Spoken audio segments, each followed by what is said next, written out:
that its leader, Julius Malema, called for the attack on journalists. The party spokesperson, Mbuyiseni Ndlozi, joins us in studio to unpack that. Thank you for coming in. We really do appreciate it. I appreciate it too. So, honouring a meeting, if you get invited to sit around a table with SANEF, would you accept the invitation? Yes, absolutely. We would enter into a conversation with the representative of editors. It's important, however, to note that SANEF has got to do a lot of internal reflection about the power they sway in society, that they are not simply free agents who enjoy freedoms that everyone else doesn't. But also in most of the cases, they actually don't represent the opinions of ground journalists. So we've got to distinguish, and as long as they're prepared to also have a conversation, a tough conversation about the ways in which media coverage around those who are critical to the status quo has been carried out, in particular in what are private and private broadcast and print media entities. Yeah. So we'll definitely speak to them. Is it just we've spoken to them before? Indeed, but you're willing to now, because I think that a lot more has been brought up this weekend. I mean, let's look at it in a way that perhaps you don't like the stories that the media are running. Perhaps it doesn't meet your agenda, and that upsets you. I mean, yesterday there was an opinion piece on your CIC, and your CIC automatically came out and said, no, Sunday Times never allowed into a media briefing again for the EFF, and they won't be allowed to interview me. Is it that he didn't like what he read? No. Of course, we don't agree that the reporting, particularly around the EFF, the things that happen in this country, not just the EFF, but across the country. There's an unbalanced reporting in this country. And there's often, you are considered guilty if you are black and you are a male before you are proven so.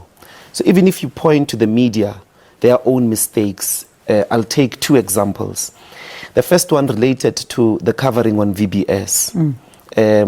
There was a very, very unfair and unbalanced reporting regarding the EFF. And we're going to prove, because we're getting transcripts of the interviews that were held by Advocate Motau, that there was actually an orchestrated attempt to try and discredit the EFF. Even if you give them evidence that, for instance, they say that we have received money from VBS, you say, we've checked our bank statements. If you have evidence to the contrary, at least share it with us before you go on and state it as a fact. It started by saying our leader, the deputy president, got 10 million. And then we said, we have checked, we've even summoned his own bank statements, we've looked. Do you have a different kind of evidence for saying all these things that you are saying? But this happens within a broader framework to try and silence us about our political position, that you can arrest the criminals, you can go for a cleanup at VBS, but don't shut it down as a bank of black people that got into problems for the very first time. We share a history of countless banks in the country that have gotten bailouts, and that there are no grounds really.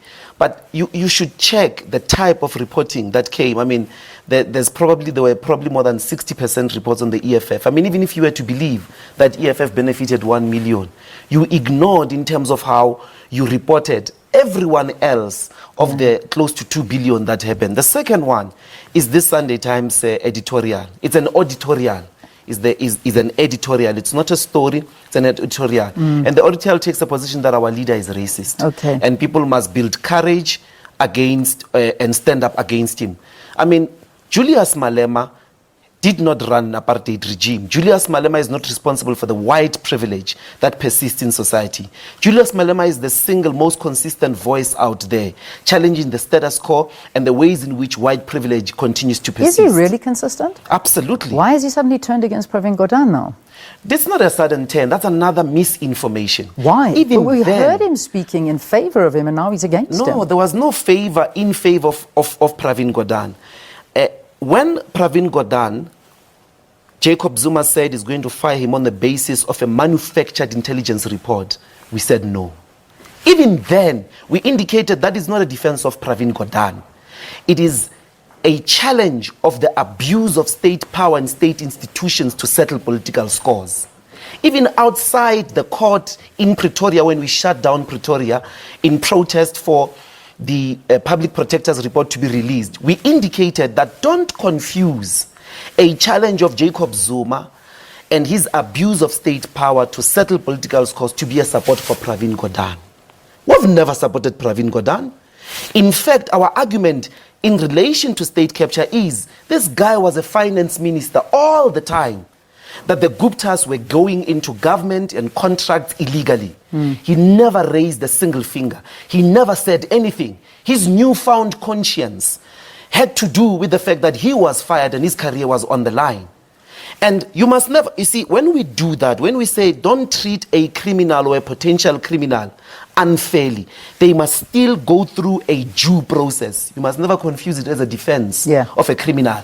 That is the upholding of the rule of law, even for the people we don't agree with. Okay, I'm going to leave that conversation there and park it, because really what we want to talk about is the media issue and the EFF, because naming journalists and then, of course, having attacks on certain journalists that have been named by your supporters. Can you admit that that was wrong? Could you not have met with SANEF and say, we have these concerns, but to go on a public platform, as CIC did, name them, physically name them, and then the fact that some of them have actually been confronted by your followers in shopping centres and are now very, very worrisome. What do you think of this? Journalists are named. They write in their names, Lee. You are named. You appear on TV. You are a journalist. Absolutely. So it's not. I don't know what we're dealing with there that we're naming journalists. They are named. They write opinion pieces. Yeah. The people we spoke about are people who descend in the arena.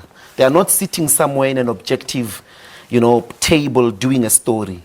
These are people who write opinion pieces every Sunday, sometimes every day, and in our view, in a way that has descended to the arena. So if you descend to the arena, you're not doing a balanced reporting story. You descend to the arena, you say, I think you are racist. If I respond to you in my defense, don't say, don't name me. No, I'm a journalist. No, you are now in the arena, you're making an opinion, and you call it an opinion. You're not saying you're doing a story. You are campaigning. You're doing an opinion. These are campaigners. That's why their pieces are not in news. They are in opinion pieces. These are people who try to shift our perspectives. These are campaigners. And therefore, in our view, that's how they've got to be treated. And we are saying, look at the Sunday Times yesterday. Every single opinion piece by those people was on us. Not reporting fairly, not trying to cover some balanced story, but making a view.